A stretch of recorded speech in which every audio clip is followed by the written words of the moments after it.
Minha relação com o jornalismo esportivo vem da paixão pelo futebol. A partir da Copa de 70, eu lembro com muita clareza, moleque, 10 anos de idade, apaixonado por futebol. A Copa de 70 foi muito marcante para mim, né? Porque foi a Copa que eu me envolvi. Mesmo em Belém, eu não vi nenhum jogo ao vivo, né? A gente via o VT, era tudo no rádio. Apesar de no Brasil, a Copa de 70 foi a primeira Copa transmitida ao vivo e em cores. Até 66 era só rádio. Em 70, em quase todo o país, foi TV, mas com algumas exceções, chegando o videotape para passar uma hora depois do jogo. Era uma exceção. E foi a Copa assim que eu me envolvi. Até 66 eu só de pesquisa, né? Depois. Mas a Copa de 70 não, a gente vivenciou, vibrou, e o mexicano abraçou o brasileiro, né? Adotou o brasileiro. Até hoje tem essa paixão. Mais do que a decisão, mais do que a final, o jogo mais marcante para mim foi Brasil e Inglaterra. Eu lembro como se fosse hoje, nós estávamos num sítio em Benfica, vários amigos, eu morava no Marizal, e fomos todos para um sítio em Benfica para jogar uma bola de manhã, comer um churrasco, uma feijoada. Eu, moleque. Brincamos, curtimos. Quando faltou meia hora pro jogo, eu não quis mais falar com ninguém. E nesse sítio tinha um rádio, esses rádios grandes. Não tenho agora a convicção se era um Transglobe, não me lembro qual era o rádio. Aí fiquei ouvindo o jogo, ficamos ouvindo o jogo.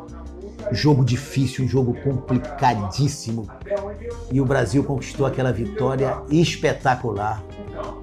Uma vitória dramática, sofrida, que para mim foi a partida mais difícil que o Brasil teve na Copa do Mundo. Foi o jogo contra a Inglaterra. Agora, a primeira experiência de cobertura de Copa foi de 86 no México. Coincidentemente, o México me marcou em 70 e me marcou em 86. Em 70, por tudo que representou aquela conquista, né? Foi uma recuperação do futebol brasileiro depois do vexame de 66, né? E foi uma conquista épica, com 6 jogos, 6 vitórias, uma campanha memorável, uma seleção impressionante, aquela seleção.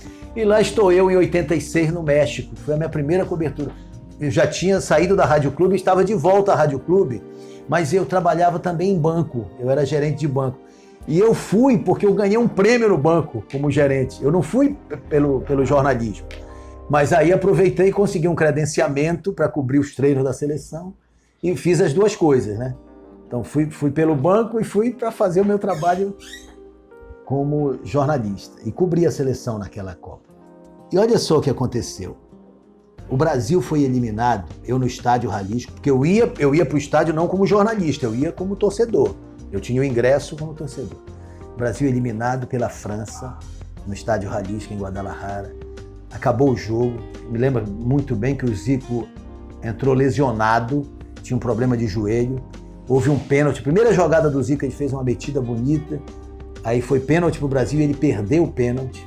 O Zico perdeu o pênalti no jogo, depois converteu nas penalidades, mas o Brasil foi eliminado. Bom, e eu desolado na arquibancada, puxa vida, saímos da Copa. Bom, fui-me embora do estádio. Neste mesmo dia, o México foi eliminado da Copa.